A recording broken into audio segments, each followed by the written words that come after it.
नमस्कार माझ्या फॅमिली, मी आहे गौरी भोसले आणि आज आपण या व्हिडिओमध्ये बघणार आहोत 10वीचा मॅथ्स पार्ट 1 याचा आपला 5वा धडा प्रोबॅबिलिटी आणि यातील आपण प्रॉब्लेम सेट 5 बघणार आहोत। याच्या आधीच्या व्हिडिओमध्ये आपण एमसीक्यू बघितलेले आहेत, पुन्हा 2 to 8 पर्यंत क्वेश्चन आपण सॉल्व केलेले आहेत। आता आपण हा आपला या व्हिडिओमध्ये कोणता आपण प्रश्न बघणार आहोत 9 आणि त्याच्या पुढचे बघणार आहोत। तर आपला 9वा क्वेश्चन काय आहे बघा, length and breadth of the rectangular garden. म्हणजे आपल्याला एक आयताकार गार्डन दिलेला आहे, त्याची जी लेंथ आहे ती आहे आपल्याला दिलेली 77 मीटर आणि त्याची जी ब्रेथ आहे ती आहे 50 मीटर। म्हणजे आपल्याला त्याची लांबी ही 77 मीटर आणि उंची ही 50 मीटर दिलेली आहे। आणि there is a circular lake in the garden having diameter 14 metre. म्हणजे त्याच गार्डन मध्ये सर्क्युलर म्हणजे असा गोलाकार काय आहे, तलाव आहे आणि त्या तलावाचा आपल्याला डायमीटर दिलाय किती, 14 मीटर दिलेला आहे। आपल्याला रेडियस दिलेली नाही, आपल्याला डायमीटर दिलाय। ठीक आहे, डायमीटर दिलाय म्हटल्यावरती आपल्याला आधी रेडियस मध्ये त्याला म्हणजे रेडियस करायला लागेल, कारण की कोणताही आपण सर्कलचा फॉर्म्युला बघितला की त्यामध्ये रेडियस यूज केली जाते, डायमीटर नाही। त्यामुळे कोणताही असा सर्कलच्या बाबतीत क्वेश्चन आला की पहिल्यांदा समजत नसेल काय करावं तर डायमीटरची आधी रेडियस करून घ्यायची। तर आपला डायमीटर हा 14 मीटर आहे। Diameter is equals to 14 metre. आपल्याला सर्व जे आहे रेक्टँग्युलर गार्डनच्या बाजू असो म्हणजे उंची असो, लांबी असो, पुन्हा सर्कलचा डायमीटर असो, हे सगळं आपल्याला मीटर मध्ये दिलेलं आहे। ठीक आहे, तर तुमची रेडियस बघा किती येते। रेडियस कशी असते, डायमीटरच्या हाफ असते। रेडियस काय असते, डायमीटरच्या हाफ। मग आपण असं लिहू शकतो ना, डायमीटरच्या हाफ म्हटल्यावरती मग रेडियस इज इक्वल्स टू 14 ही डायमीटरची value upon 2 is equals to आपला आन्सर किती येते 7, कारण की बे 7 14। मग रेडियस आपली किती आली 7 मीटर। ठीक आहे, 7 मीटर आपली ही रेडियस आली। आता हे लक्षात ठेवा, आता डायमीटरचा विषय सोडून द्या, आपण एकदा रेडियस काढली ना की डायमीटरला विसरून जायचं। त्याच्याच पुढे बघा काय दिलंय, due to wind a towel from a terrace on a nearby building fell into the garden. म्हणजे त्या गार्डनच्या शेजारीच एक बिल्डिंग आहे, त्या बिल्डिंग वरती त्या टेरेस वरती त्या बिल्डिंगच्या टॉवेल वाळत घातलेला आहे आणि तो टॉवेल गार्डन मध्ये पडलाय। तर आपलं जे सर्क्युलर लेक आहे त्या म्हणजे सर्क्युलर लेक मध्ये पडलेला टॉवेल याची शक्यता काय ही आपल्याला काढायची आहे। बघा, then find the probability of the event that it fell in the lake. तर आपल्याला शक्यता कशाची काढायची कळलं तुम्हाला, प्रोबॅबिलिटी कशाची काढायची आहे। आता प्रोबॅबिलिटी काढायची आपल्याला सर्क्युलर लेक दिलेला आहे आणि रेक्टँग्युलर गार्डन दिलेला आहे म्हटल्यावरती आपल्याला काय काढायला लागणार, एरिया काढायला लागणार, कारण की ती जागा केवढी आहे हे बघायला नको का तुम्ही पेरिमीटर काढून बसाल, नाही, ती जागा केवढी आहे हे बघण्यासाठी तुम्हाला काय काढलं पाहिजे, आधी एरिया काढला पाहिजे। आता त्या सर्क्युलर लेक मध्ये तो टॉवेल पडलाय हे बघण्यासाठी आपल्याला बघायला नको का ती जागा केवढी आहे, तो सर्क्युलर लेक किती आहे, रेक्टँग्युलर ते गार्डन किती आहे हे बघणार तुम्ही आधी, बरोबर। म्हणजेच त्याचा एरिया बघणार। एरिया बघितल्यावरती तुम्हाला कळणार की असा असा एरिया आहे बाबा, की मग यामध्ये टॉवेल पडेल। तर आपण आधी बघूया। आता बघा, यामध्ये कसं आहे, आपण याच्या आधीच्या क्वेश्चन मध्ये कसे सेट बनवले होते, ते कर्ली ब्रॅकेट मध्ये लिहिले होते, पण याचा आपण सेट करू शकतो का, नाही करू शकत आहे, कारण की नंबर सेटची डेफिनेशन काय आहे, वेल डिफाइन्ड एलिमेंट हवे असतात, वेल डिफाइन्ड। यामध्ये आहे का तसं, नाहीये, म्हटल्यावरती आपल्याला सॅम्पल स्पेस नाही भेटणार, पण नंबर ऑफ सॅम्पल स्पेस भेटू शकतो। तो कसा, आता आपण लिहूया इथं, number of sample space is equals to काय येणार बघा, आपल्याला लेंथ दिले, ब्रेड्थ दिले, रेक्टँगलचा आपल्याला एरिया काढायचा आहे। मग rectangle, area of rectangular garden, area of rectangle rectangular garden. याचा आपला फॉर्म्युला काय आहे? Length into breadth. आपल्याला लेंथ किती दिली आहे? 77 इनटू उंची किती दिली आहे? 50. आता जेव्हा तुम्ही याची मल्टिप्लाय करता तेव्हा आपला आन्सर काय येते बघा.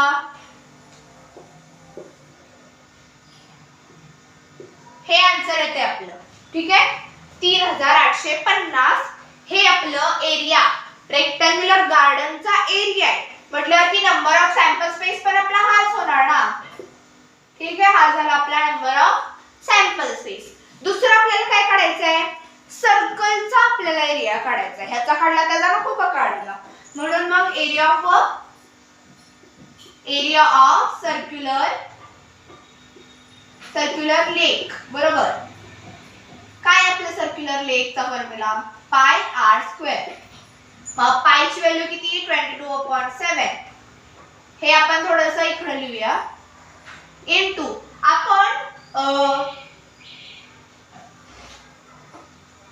हे आपण इथं लिहूया कारण की एवढा ते इज इक्वल्स टू करूया पाय आर स्क्वेअर.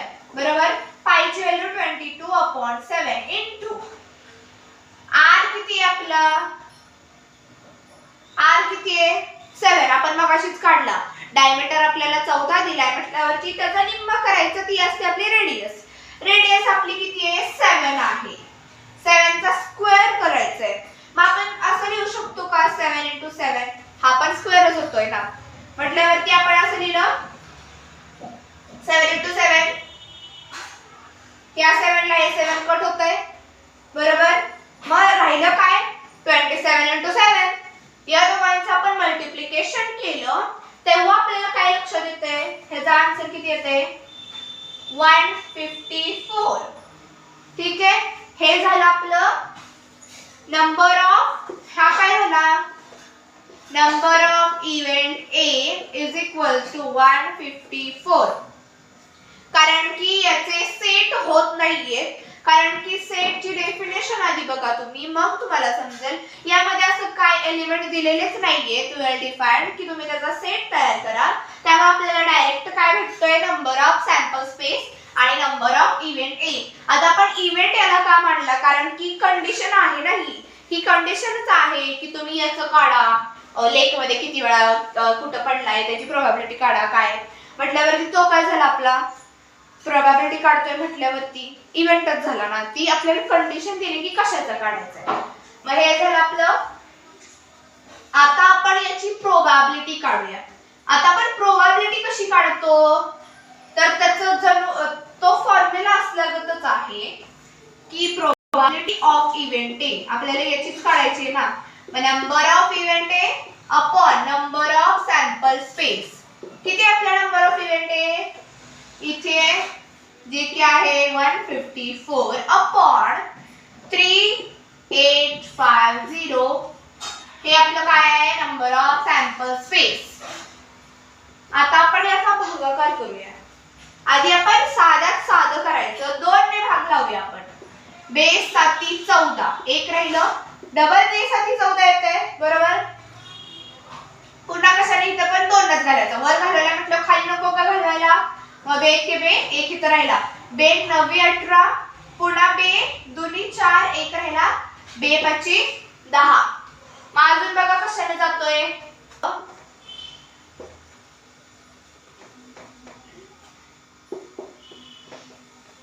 बघा आपला आन्सर किती आला? 1/25.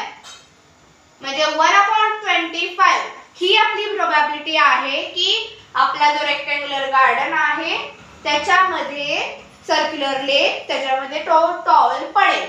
याची शक्यता केवढी आहे? एवढी. ठीक आहे, कळलाय प्रश्न? कळला नसेल तर रिवाइंड करा आणि बघा. तर आता आपण बघणार आहोत 10वा प्रश्न.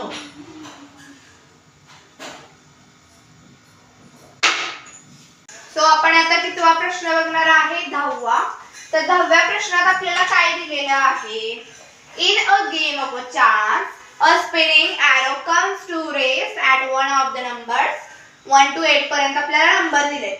हा गेम चान्सचा गेम आहे, म्हणजे यामध्ये एकदाच आपल्याला चान्स भेटणार आहे. आपल्याला 6 सर्कल दिलेला आहे आणि यामध्ये आपल्याला 8 नंबर्स दिले. 1 2 3 4 5 6 7 8 असे नंबर आहेत आणि एक एरो आहे. तर हा जो एरो आहे तो यापैकी कोणत्या नंबरवरती येऊन थांबेल याची तुम्हाला प्रोबॅबिलिटी काढायची आहे. या प्रश्नामध्ये अजून 4 सब क्वेश्चन दिलेले आहेत. तर आपण बघूया पहिला प्रश्न. आधी आपण काय करूया, सॅम्पल स्पेस. जो आपल्याला प्रश्नामध्ये जो दिलेला असतो तो सॅम्पल स्पेस आपला असतो. तर sample space is equals to 1 2 3 4 5 6 7 8. हा जर आपला सॅम्पल स्पेस. आता नंबर ऑफ सॅम्पल स्पेस काय येणार, 8 संख्या आहे, 8च येणार. बरोबर. आता त्यातला इव्हेंट ए आपण बघणार आहोत. तर इव्हेंट ए काय आहे, 8 एवढंच दिले. म्हणजे 8 या नंबरवरती तो एरो किती वेळा येऊन थांबेल, एकच चान्स आहे, एकदाच 8 वरती येऊन थांबेल. मग event A is equals to आपण कर्ली ब्रॅकेट मध्ये काय लिहिणार, 8 एकदाच आहे त्यामुळे एकदाच लिहिलं. Number of event A is equals to काय येणार, 8 आहे म्हणजे इथं 8 लिहायचं नाही, तर किती संख्या आहेत, एकच आहे म्हटल्यावरती 1 येणार. आता probability of event A is equals to number of event A upon number of sample space. किती दिले आपला, number of event A 1 upon sample space आहे आपला 8. therefore हे आहे आपला आन्सर की आपण तो जो एरो आहे तो फिरवल्यावरती तो एकच चान्स आहे, तर तेव्हा 8 पैकी 1 तो एरो 8 वरती येऊन थांबेल असे. तर यामधला आपला सेकंड इव्हेंट आहे तो काय आहे, एन ऑड नंबर. काय आहे, एन ऑड नंबर. आपण लिहिणार event B is equals to odd number. यामध्ये किती आहेत, 1 3 5 7. बरोबर. आपण इथे लिहिणार 1 3 5 7. हे झाले आपले ऑड नंबर. हे ऑड नंबर किती आहेत, 4 आहेत. मग तherefore आपला नंबर ऑफ इव्हेंट बी किती येणार, 4 येणार. ठीक आहे. आपल्या प्रोबॅबिलिटी याची किती येईल, आता probability of B is equals to number of event B upon number of sample space is equals to number of event B किती आहेत आपले 4 upon number of sample space आहेत आपले 8. 4 1 4 4 2 8. 1/2 म्हणजे 1/2 चान्सेस आहेत, 50% चान्सेस आहेत की तुम्ही म्हणजे तो एरो फिरल्यावरती तो ऑड नंबर वरती येऊन थांबेल. याचे 50% चान्सेस आहेत. आणि जर इव्हेंट इवन नंबर असा तुम्हाला इव्हेंट दिला, इवन नंबर वरती येऊन थांबला पाहिजे, तर त्याचे पण 50% चान्सेस असणार. तर आपला आन्सर आला 1/2. आता आपल्याला तिसरा जो इव्हेंट आहे तो दिलेला आहे, तो आहे आपला a number greater than 2. Number greater than 2. तर आपण इव्हेंट लिहिणार सी, लिहिणार आपण सी घेऊया. तर ग्रेटर दॅन 2 सांगितलंय, त्यामुळे ग्रेटर दॅन पेक्षा म्हणजे 2 पेक्षा हे सगळेच ग्रेटर आहेत. म्हणून काय येणार यामध्ये 3 4 5 6 7 आणि 8 हे ग्रेटर दॅन 2 आहे. बरोबर.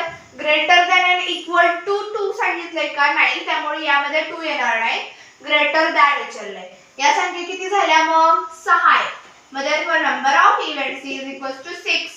Probability of C is equals to number of event C upon number of sample space. Therefore हे किती आहे, 6 upon sample space आपला आहे 8. 2 न भाग जातोय, 2 त्रिक 6 आणि 2 चौक 8. मग आपला आन्सर किती येते, 3/2. 3/2 हे आपला आन्सर आहे.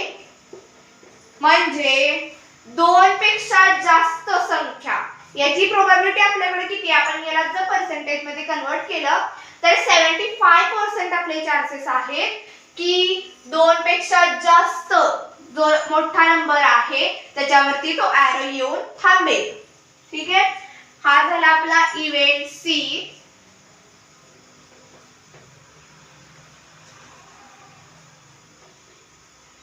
आपण इव्हेंट डी बघणार आहोत, जो की आपला चौथा आहे. Event D is equals to आपल्याला काय दिले, अ नंबर लेस दॅन 9. आता तुम्हाला इथे कुठे 9 दिसतंय, नाही, पण त्याच्यापेक्षा कमी असणाऱ्या संख्या यामध्ये आहेत. त्या म्हणजे 8 पासून सगळ्याच आहेत, बरोबर का. ही आहे, ही आहे, अशा सगळ्याच आहेत. मग आपलं डी, इव्हेंट डी मध्ये काय काय येणार, 1 2 3 4 5 6 7 8. हा झाला आपला event D. Number of event D किती असेल आपला, 8च असणार. Probability of A is equals to, sorry, probability of D is equals to number of event D upon number of sample space. किती आपला, 8 अपॉन 8 इज इक्वल्स टू 1. ह्याला एक cancel होत आहे ना म्हटल्यावरती आपला आन्सर येतोय 1. हे आपले चान्सेस आहेत की लेस दॅन 9, आपले तो एरो आहे तो लेस दॅन 9 या नंबर वरती येऊन थांबेल.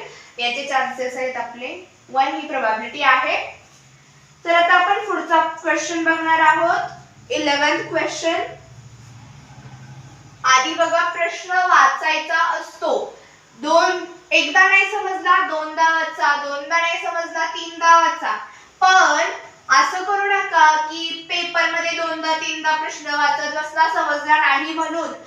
पेपर मध्ये वेळ कमी पडतो, त्यामुळे मॅथ्सला तर कमी पडतो. त्यामुळे जर तुम्हाला तो प्रश्न समजला नाही, काय करा, प्रश्न बघायचा, पहिल्यांदा तो नीट वाचायचा, हळूहळू वाचायचा, फास्ट वाचायचा नाही, हळू वाचायचा, म्हणजे तो एकदा वाचला तरी समजतो. मग जरी तुम्हाला समजला नाही तर तुम्ही दुसऱ्या प्रश्नावरती करा, दुसरा प्रश्न सोडवा, तो प्रश्न राहू द्या. आणि जेव्हा तुम्हाला सगळा क्वेश्चन पेपर सोडवल्यावरती आठवेल की हा बाबा हा असा क्वेश्चन सोडवायचा होता, तर मग तुम्ही त्या क्वेश्चन वरती या. त्या क्वेश्चनला तशीच जागा सोडली तरी चालेल, तुम्हाला कोण विचारणार नाही बोर्डाचा पेपर झाल्यावरती बोलवून की काय इथं पेज सोडलं, असं तुम्हाला कोणी विचारत नाही. त्यामुळे जर तुम्हाला येत नसेल तर ती जागा आहे ना ती तशीच सोडायची. तर आपला 11th क्वेश्चन आहे, तो काय आहे, there are 6 cards in a box. Box आहे, त्यामध्ये 6 कार्ड्स आहेत, हे समजलं, ठीक आहे. Each bearing a number from 0 to 5. आता तुम्ही म्हणाल इथं तर 0 to 5 नंबर आहेत, मग 6 कार्ड्स कसे झाले, तर 1 to 5 असं म्हटलं तर 5 कार्ड्स येतात. 0 ला कोण धरणार, 0 पण टाकलाय आपण, 0 ची पण व्हॅल्यू असते, ठीक आहे. Find the probability of each of the following events that a card drawn shows. आधी आपण सगळं कधी सॅम्पल स्पेस लिहायचा. सॅम्पल स्पेस मध्ये काय येतंय, 0 1 2 3 4 and 5 एवढंच आहे. जर समजा तुम्ही सेट मध्ये 0 लिहिला आणि नंबर ऑफ, इथं आपण a घेऊया, number of event a is equals to, तुम्ही काय म्हणाल की 0 लिहितो, हे चुकीचं असतं. यामध्ये 0 आहे म्हणजे 1 एलिमेंट आहे, म्हणजे ह्याला पण धरलं जातं आणि इथं नंबर ऑफ इव्हेंट ए हा 1 धरला जातो. त्यामुळे असं म्हणायचं नाही की त्यामध्ये 0 आहे, 0 ची काहीच व्हॅल्यू नाही म्हटल्यावरती त्याला धरतच नाही, असं नसतं. तर आपलं नंबर ऑफ सॅम्पल स्पेस किती झाले, 6 झाले, कारण क्वेश्चन मध्ये ऑलरेडी दिलेलं असतं की नंबर ऑफ सॅम्पल स्पेस पण दिलेला असतो, सॅम्पल स्पेस पण दिलेला असतो, ठीक आहे. इव्हेंट काय दिलाय, अ नॅचरल नंबर, ठीक आहे, नॅचरल नंबर विचारलाय आपल्याला.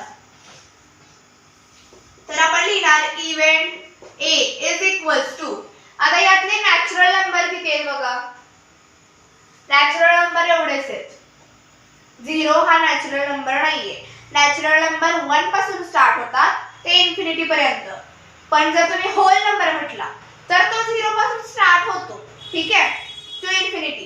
पण नॅचरल नंबर विचारले त्यामुळे आपलं यामध्ये 0 येणार नाही. त्यामुळे आपलं काय येणार इव्हेंट मध्ये 1 2 3 4 and 5. नंबर ऑफ इव्हेंट किती येतोय मग, 5च येतोय ना. मग probability of event is equals to number of event number of sample space काय येते मग नंबर ऑफ इव्हेंट किती आहे 5 जो की आपण इथे काढलाय नंबर ऑफ सॅम्पल स्पेस आहे 6 याला कुठे भाग जातोय नाही जाते काहीच होत नाही त्यामुळे आपलं हीच प्रोबॅबिलिटी आहे की जो आपल्याला सॅम्पल स्पेस दिलेला आहे जो आपल्याला त्या बॉक्स मध्ये 6 कार्ड्स आहेत त्या कार्ड्स मध्ये 6 पैकी 5 कार्ड असे आहेत की जे नॅचरल आहेत समजलं पुढे दुसरा बघा दुसरा इव्हेंट काय आहे दिलेला आपला दुसरा इव्हेंट काय वाचा बघू तर दुसरा event a number less than 1 B event आहे आपला आणि लेस दॅन 1 बोलले less than is equals to 1 बोलले का नाही त्यामुळे 1 यामध्ये येणार आहे आणि लेस दॅन 1 काय आहे 0 जसे की मी तुम्हाला सांगितलं जरी सेट मध्ये 0 असला तरीही त्याचा नंबर ऑफ इव्हेंट बी काय येतो 1 येतो याच्यात तुम्हाला एलिमेंट दिसतंय बरोबर जर समजा असा असता यामध्ये काहीच नाही तर याला आपण काय म्हणतो फाय म्हणतो किंवा नल सेट म्हणतो एम्प्टी सेट म्हणतो ठीक आहे तर हा झाला आपला नंबर ऑफ इव्हेंट बी 1 मग याची प्रोबॅबिलिटी किती झाली probability of event B is equals to number of event B upon number of sample space किती आहे 1 इथे दिलं नाहीये लिहिले आपण एवढी मेहनत घेऊन हा आहे 6 1/6 ही आपली प्रोबॅबिलिटी आली कारण इथं कुठेही काटछाट होत नाहीये कुठंच भाग जात नाहीये कशालाच त्यामुळे 1/6 ही आपली प्रोबॅबिलिटी आली म्हणजे आपण रेटिंग कशी देतो 10 पैकी 4 तसं काय 6 पैकी 1 कार्ड असं आहे की जो 1 पेक्षा लहान आहे ही त्याची प्रोबॅबिलिटी झाली आता आपण बघणार आहे प्रोबॅबिलिटी ऑफ इव्हेंट सी त्यासाठी आपण इव्हेंट सी वाचायचा आहे आता तुम्ही कोणतंही लेटर दिलं सेटला तरी चालू शकतं फक्त कॅपिटल लेटर द्यायचं तर आपल्याला तिसरा दिलेला आहे इव्हेंट सी दिलेला आहे अ होल नंबर आता आपण नॅचरल नंबर मध्ये बघितलं 1 to 5 होल नंबर मध्ये 0 पण इन्क्लूड होणार ठीक आहे होल नंबर मध्ये आपला 0 पण इन्क्लूड होणार कारण की होल नंबर 0 पासून स्टार्ट होतो आपला काय येतोय बघा 1 2 3 4 and 5 मग नंबर ऑफ इव्हेंट सी किती येतोय सॉरी 6 आहे नंबर ऑफ इव्हेंट सी हा आपला 6 येतोय आणि मग आपला प्रोबॅबिलिटी किती येते probability of event C is equals to number of event C upon number of sample space is equals to number of event C किती आहे 6 अपॉन सॅम्पल स्पेस 6 याला कट कट कट आणि हे 1 आलं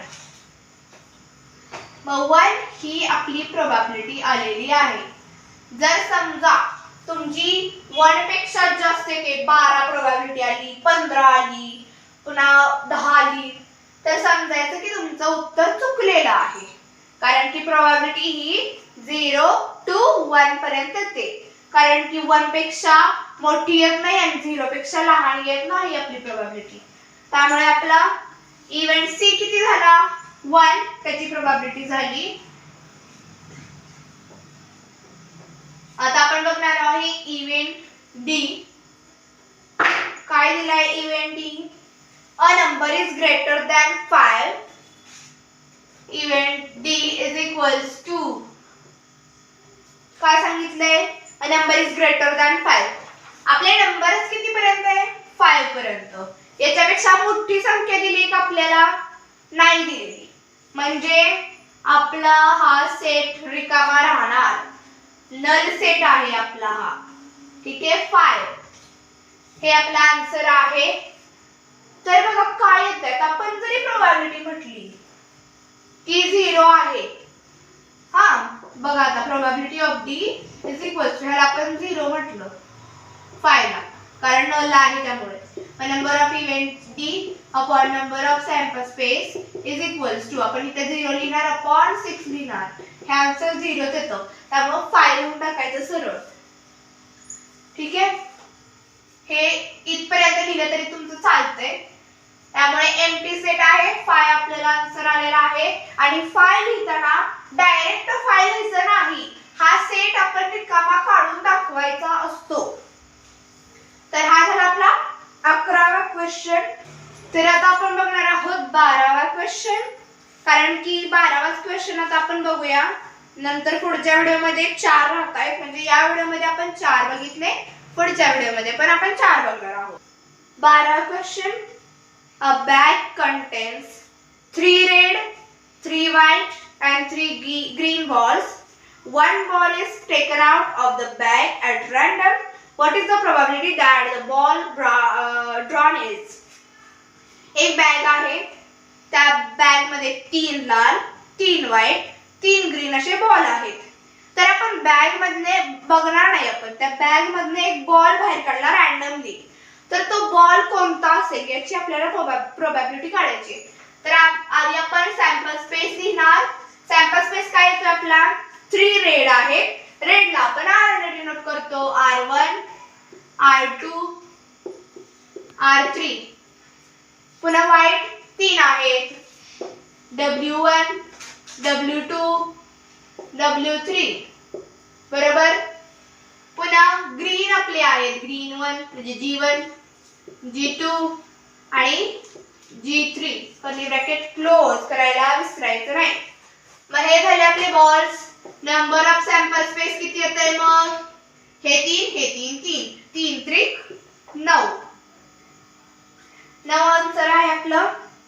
आता फर्स्ट आपल्याला कंडिशन दिलेली आहे रेड बॉल्स ची कंडिशन आहे. तर यामध्ये रेड बॉल्स किती आहे त्याची प्रोबॅबिलिटी, म्हणजे त्या बॅग मधून आपण बाहेर बॉल काढला की तो रेडच येईल याची प्रोबॅबिलिटी काय ही काढायची. तर आपण आधी लिहिणार event A is equals to काय आहे आपल्याकडे बॉल किती ते लिहून घ्यायचं, R1, R2, R3. Number of event ए किती झालं मग 3. मग प्रोबॅबिलिटी किती झाली, probability of A is equals to number of event A upon number of event नव्हे sample space is equals to हे किती आहे 3 आणि sample space आपला आहे 9. 3 एके 3, 3 त्रिक 9. therefore 1/3 एवढे चान्सेस आहेत की आपण तो जो बॉल काढू तो रेडच येईल.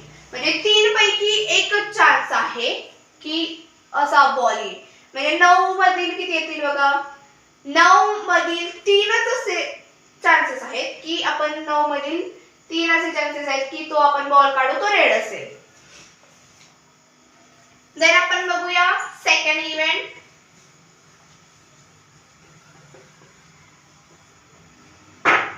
सेकंड इव्हेंट आहे नॉट रेड. ठीक आहे, म्हणजे रेड नकोय आपल्याला. मग इव्हेंट बी येणार, हे रेड सोडायचं. ठीक आहे, हे रेड धरायचंच नाही, हे सोडूनच द्या.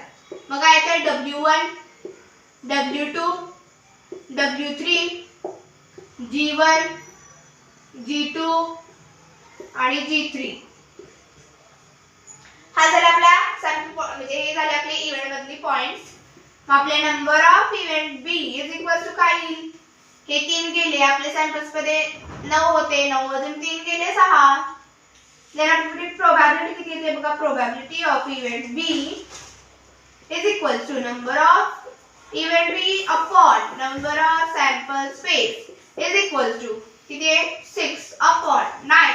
3 ने भाग जातोय, 3 दुनी 6, 3 त्रिक 9, 2/3. हे जे आहे ते आपले चान्सेस आहेत की, तर एवढे चान्सेस आहेत की आपण जो बॅगेतून बॉल बाहेर काढू तो रेड नसेल. ठीक आहे, आता आपण पुढचा इव्हेंट बघणार आहे, तो आहे इव्हेंट सी. काय दिलाय बघूया.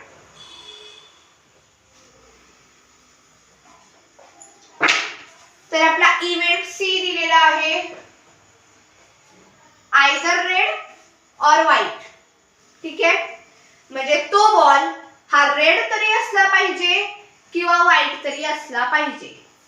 मग आपलं इव्हेंट सी बघा काय येतोय, रेड तरी असला पाहिजे, व्हाइट तरी असला पाहिजे. म्हणजे हे येणार R1, R2 R3